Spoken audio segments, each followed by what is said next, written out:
السلام علی اشرف الانبیاء والمرسلین وخاتم النبیین واہل بیتہ الطیبین الطاہرین المعصومین المظلومین۔ اما بعد، بندگان خدا، میں آپ سب کو اور اپنے نفس کو تقوی الہی کی وصیت کرتا ہوں، تقوی الہی کی جانب دعوت دیتا ہوں۔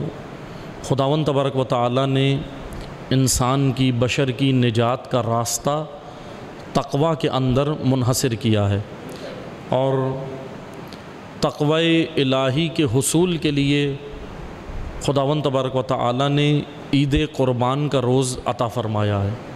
عید الاضحیٰ، عید قربان 10 ذی الحج عید قربان ہے، عید الاضحیٰ ہے، اور عیدین کا فلسفہ، عید کی حکمت ہمیں جاننا ضروری ہے۔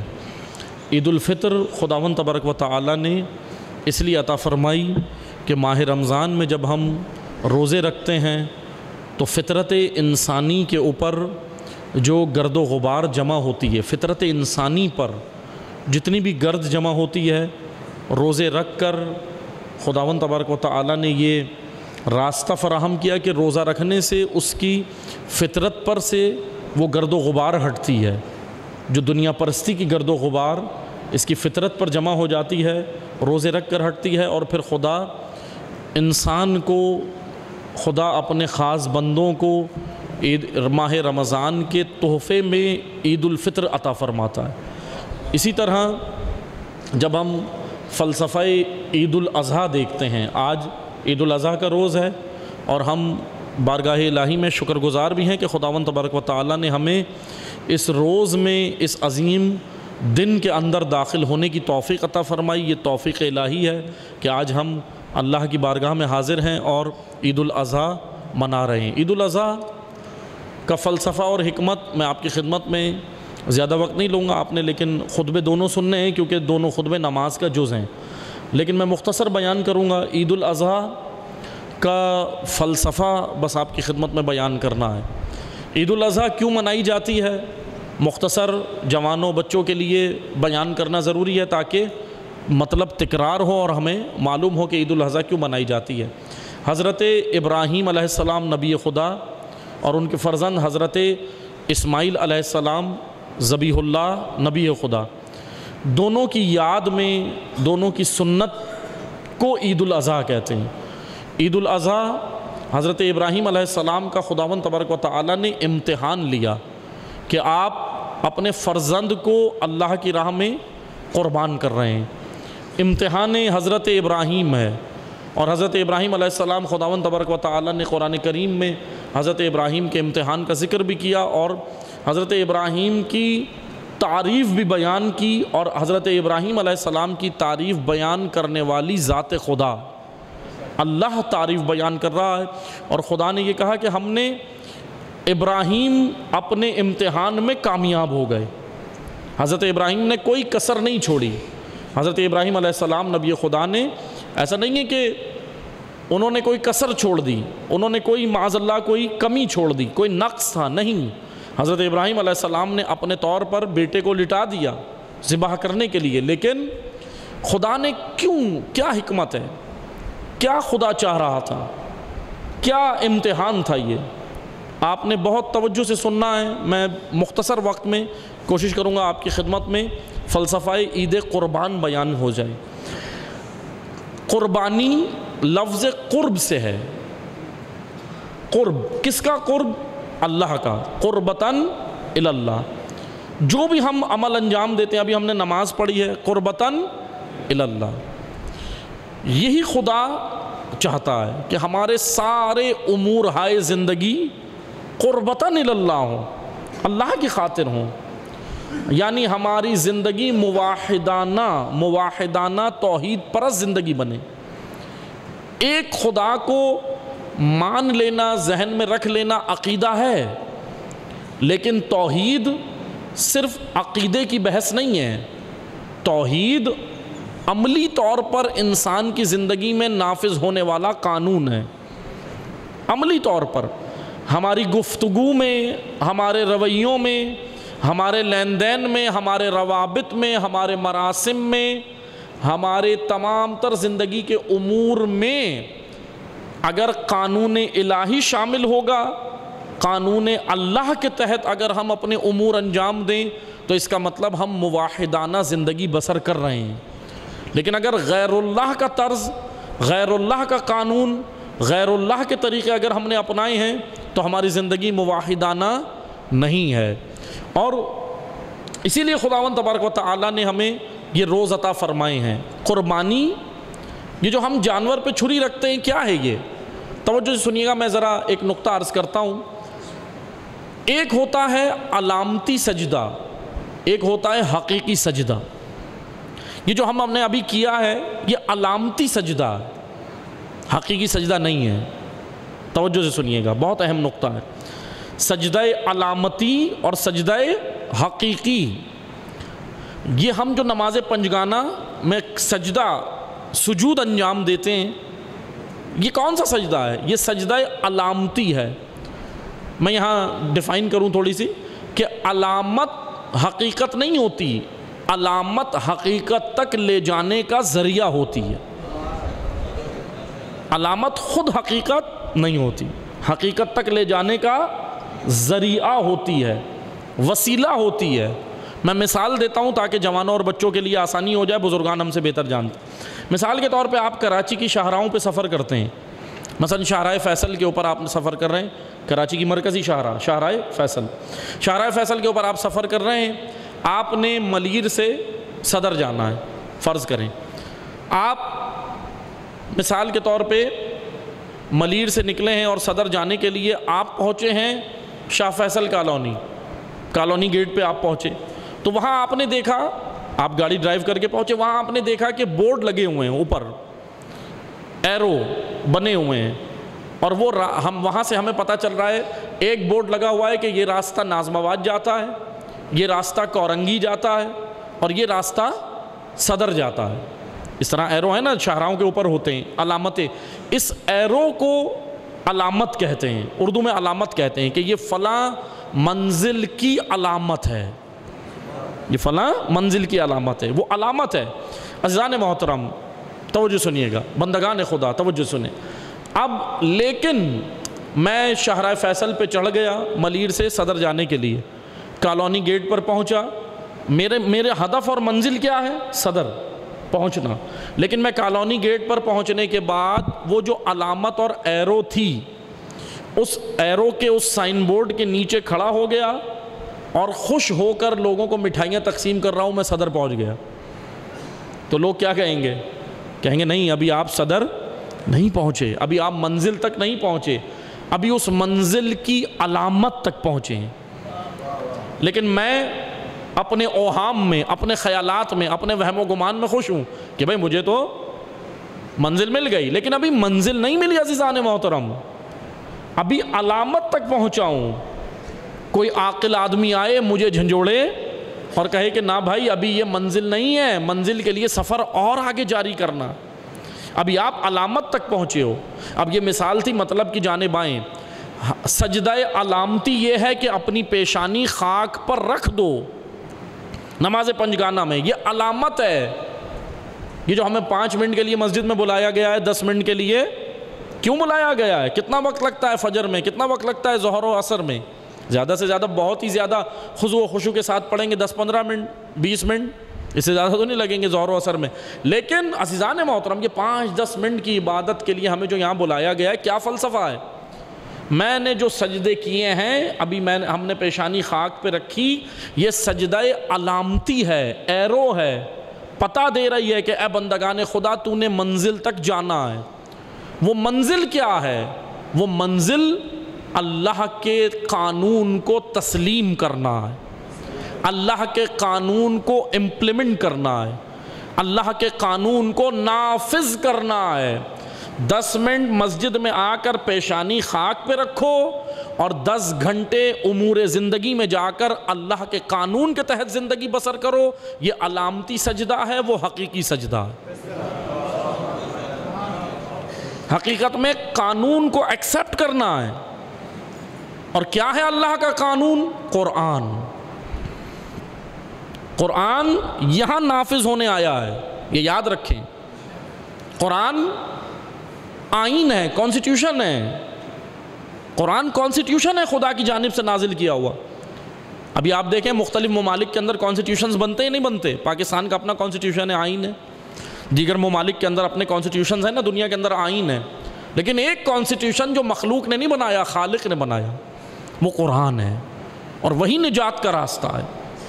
بس عزیزان محترم، اسی لیے تو پیغمبر اکرم صلی اللہ علیہ وآلہ وسلم نے اللہم صلی علی محمد وآل محمد حجت الوداع کے آخری خطبے میں کہا انی تارک فیکم الثقلین، میں دو چیزیں چھوڑ کے جا رہا ہوں، قرآن اور اہل بیت، اطرت۔ قرآن آئین ہے، اہل بیت حاکم ہے جو اس پر امپلیمنٹ کرائیں گے۔ اہل بیت حاکم ہے، ہمارے وجود کے اوپر حاکم ہے، ہماری زندگیوں پر حاکم ہے، ہمارے امور زندگی پر حاکم ہے۔ مولا جو ہم کہتے ہیں نا، لفظ مولا، مولا کا تو معنی ہی یہی ہے کہ آپ میرے سردار ہو، آپ میرے سرپرست ہو، آپ میرے حاکم ہو، میں نے آپ کے تحت زندگی بسر کرنی ہے۔ مولا کا معنی یہ ہے، مولا یعنی آپ کی چلے گی، مولا یعنی میری نہیں چلے گی۔ میں کہوں جی میرا دل تو یہ چاہتا ہے، مولا تو یہ کہتے ہیں، بے شک مولا کا حکم سر آنکھوں پہ، لیکن میرا دل، اب یہ میرا دل تو یو ٹرن ہے، یہی تو یو ٹرن ہے، یہی تو مشکل ہے۔ نہیں، اپنے دل کو کنٹرول کرنا ہے۔ ہمارا دل احساساتی ہے، علی کے جملے عاقلانہ ہیں۔ اہل بیت کا کلام یہ بالکل ایسے ہے جیسے چھوٹے بچے ہوتے ہیں، ان کو نہیں پتا ہوتا ہمارے لیے کیا چیز اچھی ہے کیا بری ہے، والدین بتاتے ہیں انہیں، باشعور لوگ بتاتے ہیں۔ اچھا جب والدین ان کو روک رہے ہوتے ہیں بری چیزوں سے تو وہ سمجھ رہے ہوتے ہیں ہم پہ پابندیاں لگا رہے ہیں، ہم پہ ظلم کر رہے ہیں۔ آج بھی ہے نا، معذرت کے ساتھ میں جنریشن سے مخاطب ہوں، جیسے آج جنریشن کہتی ہے والدین کیا ہمیں پابندیاں لگاتے رہتے ہیں، جب دیکھو یہ نہیں کرو وہ نہیں کرو۔ کیونکہ یاد رکھیں، ابھی آپ جس ایج کے اندر ہیں، ٹین ایجز خصوصاً 18 کے انڈر جو ہوتے ہیں، یہ ٹین ایجز، یہ بڑی ذرا لڑکپن کی ایج ہوتی ہے۔ اس میں ذرا انسان، لڑکی ہو لڑکا ہو، دونوں ذرا آپے سے نکلنے کی کوشش کرتے ہیں، اور اسی ایج میں اگر ہم نے بچوں کو کنٹرول کر لیا، قانون الہی پہ ڈال لیا، آگے پھر زیادہ محنت کی ضرورت نہیں ہوتی۔ لیکن ہم اسی ایج میں چھوڑ دیتے ہیں، کہتے ہیں ابھی تو بچہ ہے، ابھی تو بچہ ہے، ابھی تو بچہ ہے۔ نہیں، بے شک اب تربیت کے لیے قانون اور تربیت کے لیے ایک چیز یاد رکھنی ہے کہ تربیت اولاد کے لیے ہم نے جو معتدل راستہ ہے وہ رکھنا ہے، افراط و تفریط کا شکار نہیں ہونا، بیلنس، اعتدال پسندانہ راستہ۔ بہرحال یہ ایک الگ موضوع تربیت کا، لیکن بس عزیزان محترم، یہ عید قربان کا فلسفہ کیا ہے؟ سجدہ علامتی، سجدہ حقیقی، یہ سمجھ آیا؟ تو یہ جو ہم جانور پہ چھری رکھ رہے ہیں، یہ علامتی قربانی ہے، حقیقی نہیں ہے۔ خدا کو نہ گوشت جائے گا، خدا کو نہ خون جائے گا، قرآن کہہ رہا ہے نا، کیا جائے گا؟ تمہاری نیتیں جائیں گی، تمہارا خلوص جائے گا۔ کس لیے کر رہا ہوں؟ فلاں صاحب لائے تھے، زیدی صاحب یہ لائے تھے، رضوی صاحب نے بولا میں فلاں لاؤں گا۔ نہیں، کمپٹیشن نہیں، کمپٹیشن نہیں، کسی عبادت میں کمپٹیشن اچھی چیز نہیں ہے۔ نہ قربانی میں کمپٹیشن ہو، نہ عزاداری میں کمپٹیشن ہو۔ یاد رکھیں، عزاداری عبادت ہے نہیں ہے؟ عبادت ہے۔ اس لیے ہم کمپٹیشن نہ کریں، موازنے نہ کریں۔ ہاں اگر کمپٹیشن کرنا ہے کیا کریں؟ اچھی چیزوں کی جانب رغبت کریں، اوپر کی جانب دیکھیں۔ ہم معذرت کے ساتھ ہمیشہ دیکھتے ہیں نیچے کی جانب۔ جب کسی کو سمجھاؤ، کہو بھائی آپ کا مقام یہ ہے، آپ ایسے نہ کریں، یہ نہ کریں، وہ نہ کریں، تو کہتا ہے وہ بھی تو یہ کر رہا ہے۔ نہیں، آپ نیچے نہیں دیکھیں نا، آپ اوپر دیکھیں۔ انسان ہمیشہ نیچے دیکھتا ہے، وہ یہ کر رہا ہے، جواز اپنے امور یا اپنے اعمال کی جواز کے لیے پیش کرتا ہے دوسرے نیچے لوگوں کے اعمال۔ نہیں، اوپر دیکھیں آپ کا مقام کیا ہے، اپنا مقام پہچانے۔ بس عزیزان محترم، علامت قربانی، یہ جو ہم جانور کے اوپر چھری رکھ رہے ہیں، کیا ہے یہ علامتی قربانی ہے، حقیقی قربانی نہیں ہے۔ حقیقی قربانی کیا ہے؟ خدا نے حضرت ابراہیم سے چھری کیوں چلوائی؟ اچھا بیٹا لٹا دیا انہوں نے، حضرت ابراہیم نے کوئی کمی نہیں چھوڑی، بیٹا لٹا دیا، خلیل اللہ نبی نے بیٹا لٹا دیا، خدا کی جانب سے حکم ہے، کیا حکم ہوا؟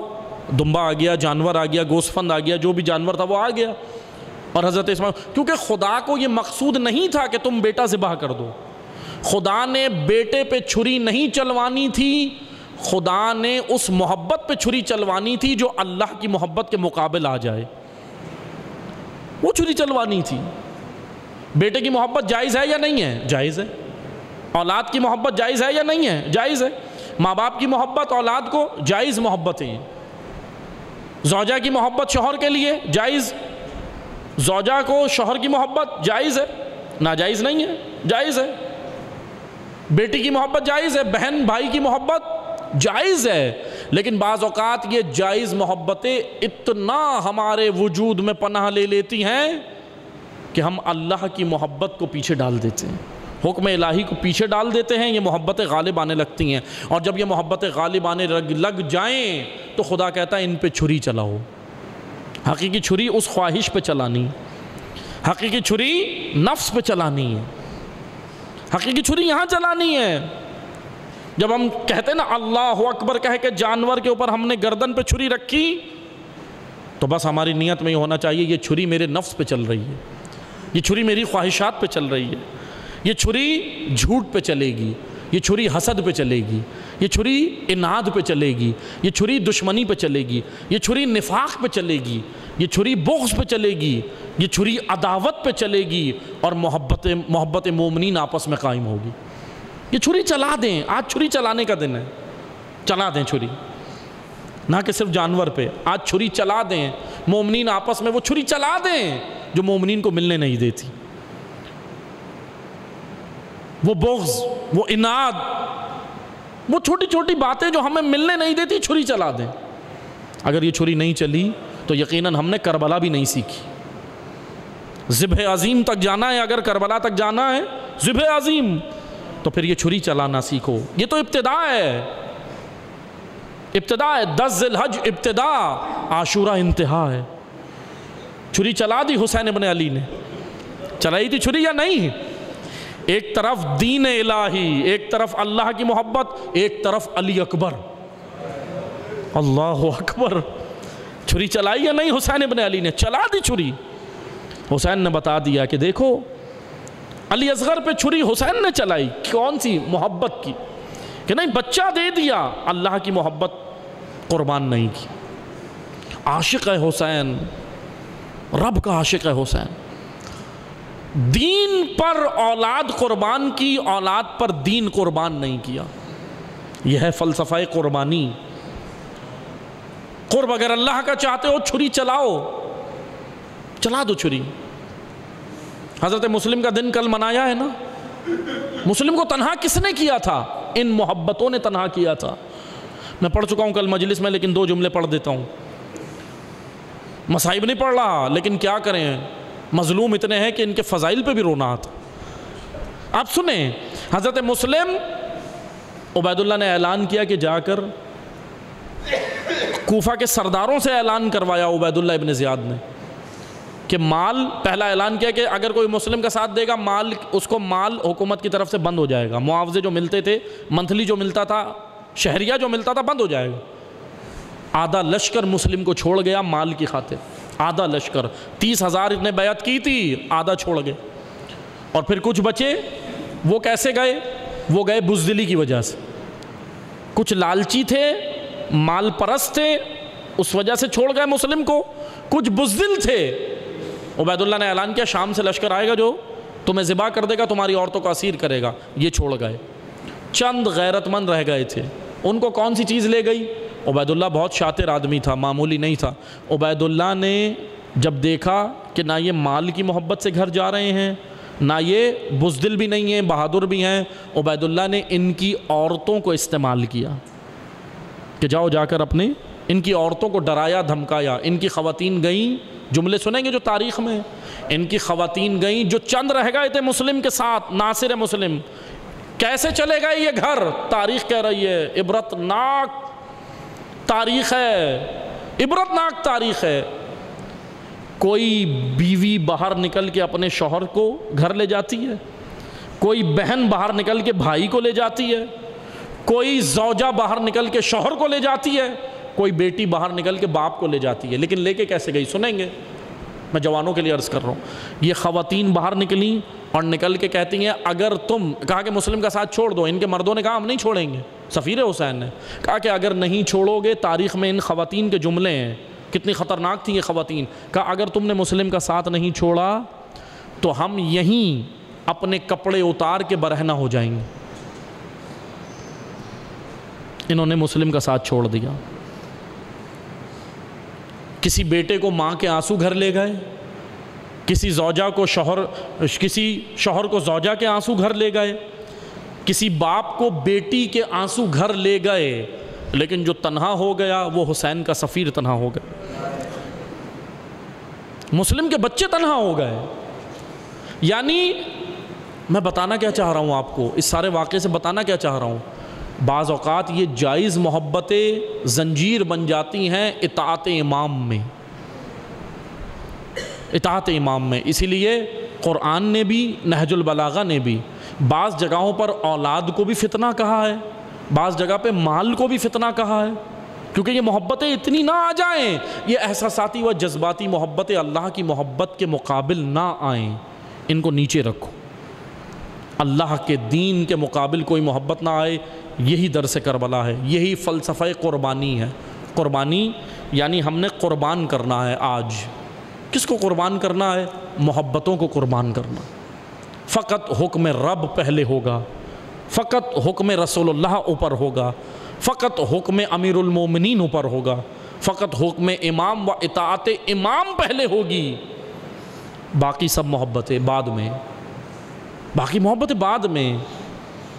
لیکن ہے مشکل کام، آسان نہیں ہے، مشکل ہے۔ یہ ایک طرف یہ خواتین ہیں، ایک طرف کوفہ کی خواتین ہیں، لیکن خواتین کو ڈیگریڈ نہیں کر سکتے۔ ایک طرف کربلا کی خواتین ہیں، کربلا کی مائیں ہیں۔ ان جوانوں کو تیار کرنے والی کون تھیں؟ ان کی پاکیزہ مائیں۔ روکا نہیں، راہ امام میں دیا، اللہ کی راہ میں دیا۔ کوفہ کی خواتین نے اپنے بچے بچائے، دین قربان کیا۔ کربلا کی ماؤں نے دین بچایا، بچے قربان کیے۔ ہمارا سلام ام فروا پہ، ہمارا سلام ام لیلہ پہ، ہمارا سلام اس ماں پہ جو کبھی چھاؤں میں نہیں بیٹھی، ہمارا سلام زینب کبریٰ کی ذات اقدس پہ، اس ماں پہ ہمارا سلام جو اپنے بچوں کو نہیں روئی، بھائی کو روئی۔ کتنی عظیم ہے علی کی بیٹی۔ بس عزاداروں، بس بندگان خدا اللہ کے حکم کے آگے سرنڈر ہو جائیں، تسلیم ہو جائیں۔ یہی ہے فلسفہ قربانی۔ بسم اللہ الرحمن الرحیم۔ اللہ اکبر، اللہ اکبر، اللہ اکبر، لا الہ الا اللہ واللہ اکبر، اللہ اکبر وللہ الحمد، اللہ اکبر علی ما ہدانا، اللہ اکبر علی ما رزقنا من بہیمۃ الانعام، والحمد للہ علی ما ابلانا، سبحان اللہ الذی ابتلاء البراء یا نواء البلاء للتاء یبتل الجزاء ولی یحسن العطاء فبعث الرسول ونصب حدات خیر السبل ضعیفتی ضعیفت الحالات قویتی فی عظائم النبیات فی نبائت النبیات ولو شاء لجعلهم اولى قوة شدیدہ فطلت الاعناق لهم خاضعین لهم اجنحة المتكبرين الحمد لله الذي وضع البيت ببكة مباركا وهدى للعالمين وجعله مبعثة للناس كافة ومأمنا للعاكفين والعابدين اعملوا عباد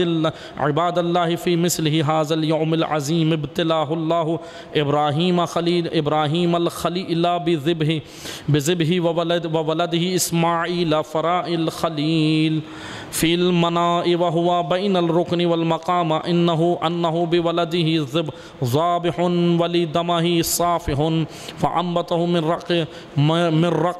رقدته مرحوبا ومن منائمه مرعوبا فقال لبعينة إني أرى في منامي عيانا إني أذبحك قربانا فانظر ماذا ترى يا سيد الوراق فقال يا أبتي افعل ما يؤمر ستجدني ستجدنی انشاء اللہ من الصابرین فلا تزمعوا صعبك عن دمی للعلاء اطراء شفیفت الامت وقراء علیہ السلام معینہ ورداہ الیہا فی قمیئسی مسلیا وقل اللہ ان ابنکی فنقلہ مولاه الكریم الى دار الخلد والنعیم فلما انتہى مقالته ونحت وصیت شدت الخلیل شدت والسقیت والذبحت واذبحت ورفیقت واقبلت الطعیرت علیہ عاکفت واصبحت الارض والجبال رافعت والملائکہ